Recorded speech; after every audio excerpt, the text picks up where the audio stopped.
Sinabi po ni Tito Soto na parinig kay Marbil. Hindi ko alam kung sinabi niya si Marbil mismo na kung gusto mong huwag kayong manghingi ng exemption dyan sa EDSA busway. Kung gusto nyo makarating sa pupuntahan nyo na hindi kayo matraffic, umalis kayo ng maaga. Ang dami, no? Hindi lang, yan yung latest ni Tito Soto. Binara si Marbil. Pinagpapalagay natin na si Marbil yung pinariringgan niya. Hindi ko rin alam kung binanggit niya sa mga interview si Marbil. Pero yung pananaw na ganun, tama yun. Pero tama naman lahat ng sinasabi mo, Tito Sen. Sinabi mo na isusulong mo magkaroon ng 14-month pay. Ano ba mali dyan?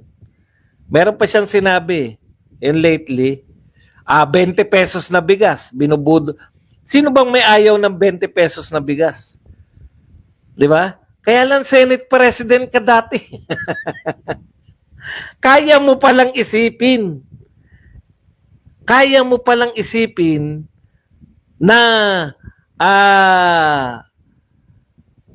ikaw ay mapapababa mo yung presyo ng may solusyon pala kayo para mapababa nyo yung presyo ng bigas at ng ibang bilihin. Bakit ngayon ka lang nagdadaldal? Bakit nung Senate President ka, hindi mo ginawa yung 14-month pay, hindi mo ginawa yung 20 pesos? Pero mo, Pangulo ng Pilipinas, 20 pesos yung bigas. Hindi pala siya. Hindi pa pala siya. Hindi pala sila nagkasabay kasi talo nga pala siya, tama. Pero bakit mo naisip, hindi nga kinaya ng Pangulo ng Pilipinas yung 20 pesos na bigas, bakit binubudol mo na naman for the second time yung mga Pilipino na magsasabi na kaya mo, yung proposal mo ay papunta sa 20 pesos yung bigas? Ang daldal mo ngayon, lahat ng issue, sasawsaw ka ngayon. Ang tagal mo na nahimik eh.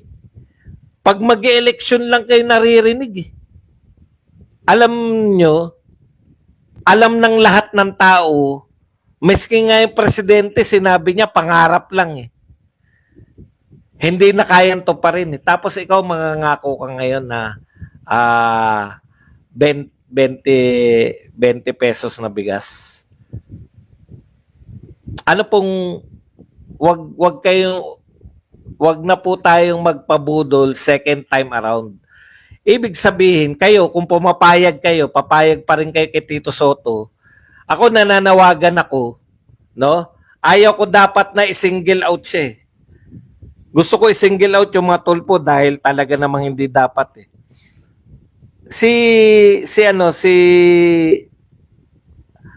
Tito Soto, kung binubudol mo pa kami for the second time around, hindi ka karapat dapat iboto ng mga tao. Yan lang ang masasabi ko sa iyo. Miski nga si Lacson hindi maniwala sa kanya. Okay. Tapos ngayon naman, ang tapang mo naman kay Marbil. Punta na po tayo rito kay Erwin Tulfo. Kakaiba to si Erwin Tulfo kasi hindi na naging cabinet official po to eh, 'di ba? Meron po siya, hindi naman po siya tinanggal. Malapit po siya sa palasyo. In fact, napakalapit niya kay Martin. Julalay nga to ni Martin Romualdez eh, 'di ba? Ngayon, ang pinopropose nito ni Erwin Tulfo SDA to put SRP, Suggested Retail Price, on rice, vegetables, eggs, and meats. Okay, bakit? Para saan niyang maglalagay? Tingnan mo inabuso kasi ng ilang mga negosyante tulad ng mga middleman o mga broker ang presyo ng ilang pagkain, dahilan para sumirit ang presyo nito sa merkado o mga palengke, sabi ni Tulfo. Antindi. Alam mo, alam mo na ano ang dahilan kung bakit sumirit yung mga presyo ng bilihin, ilang pagkain sa merkado o sa palengke, Erwin? Alam mo, buhat nung nagsimula tong administrasyon ni BBM, cabinet official ka na eh. Tapos, nung umalis ka dahil hindi ka na inapprove ng commission on appointment, naging congressman ka. At ang pagiging congressman mo, hindi ka naman simpleng congressman. Ano ba tungkulin nito ni Erwin Tulfo? Si Erwin Tulfo ay House Deputy Majority Leader. Deputy Majority Leader ka eh. Hindi ka simpleng congressman. No? Alam mo pala kung bakit tumataas yung presyo. DSWD nga siya sa cabinet. Dito po sa congressman, siya po ay House Deputy Majority Leader. Isa po siya sa pinakamataasang posisyon sa House. Si Erwin Tulfo. Alalay ito ni Martin eh. Pag lumalabas si Martin, nariyan si Erwin Tulfo eh. O, tuloy pa natin kung ano yung sinasabi niya ngayon. Kasi kung susuriin ng mabuti, mura ang benta sa farm gate o yung mga producer ng bigas, gulay, itlog at karne ng manok at baboy. Pero pagdating sa palengke, presyong ginto na ito. Kung susuriin mong mabuti, sana sinuri mong mabuti. Anak ka ng tatay mo, alam mo pala, pag sinuri daw mabuti, mura daw yung nabebenta mula sa mga magsasaka, mura lang binibili. Tapos pagdating sa palengke, ginto na. Alam mo pala lahat ng solusyon. Alam mo pala lahat ng problema. Bakit dehin bokiki ka napakahaba ng panahon? Hindi ka kumikibo. Ngayong mag-eleksyon, tumatakbo ka, ganito gagawin natin.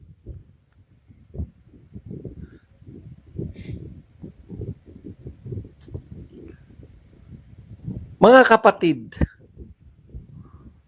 etong mga tao na to, na may kapangyarihan na, alam nila kung paano ang gagawin.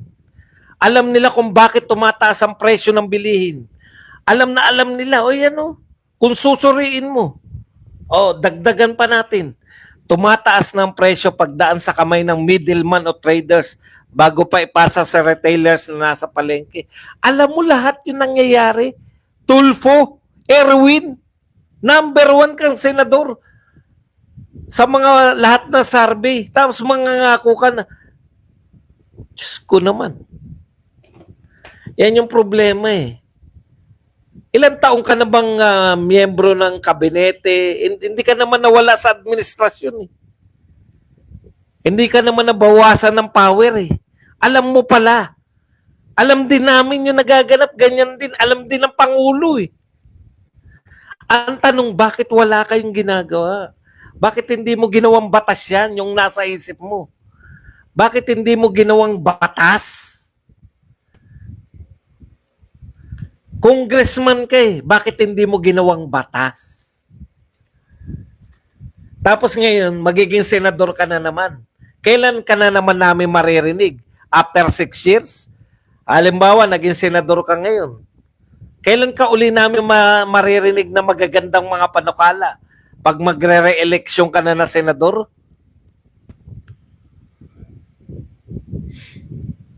Alam mo yung nangyayari lahat.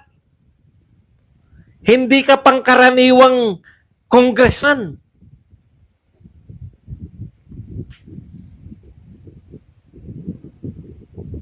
Tapos ang masakit pa nun, alam nyong lahat, sinasabi nyo kung anong gagawin.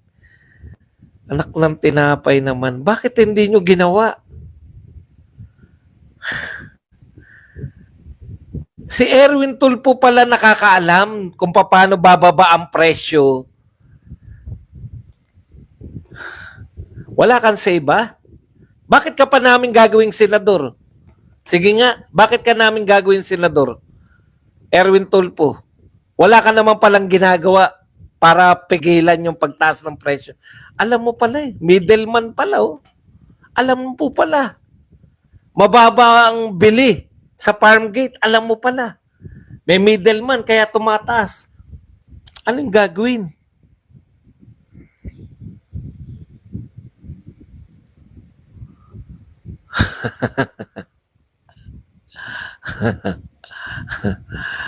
Subukan mong ikaw ang gumawa. Utot mo, hindi nga ako senador. Kaya nga sabi mo, vlogger ako, di ba? Vlogger nga ako, kaya dumadaldal ako. Hindi nyo naintindihan eh. Di ba may nagre-react, daldal ka ng daldal, wala ka namang ginagawa. Ito po ang ginagawa ko. Ito po ang tungkulin ko. Ito po ang trabaho ko. I-vlog itong mga to. Para shortcut, hindi na kayo ang maghanap sa mga sinasabi ng mga politiko. Kami na, makikinig na lang kayo. Yun yung trabaho namin. Ang trabaho nila gumawa ng batas. Ang tanong ko, may ginawa ba siyang batas para pigilan yung pagtaas ng presyo? Hindi po pabaitan to. Kung pabaitan lang, di patakbuhin na natin mga pare, mga pastor.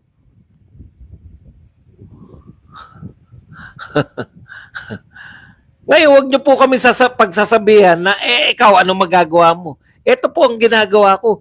Ang trabaho ko, dumaldal para mapakinggan mo yung mga pinagyayabang ni Tulfo na hindi niya ginagawang batas.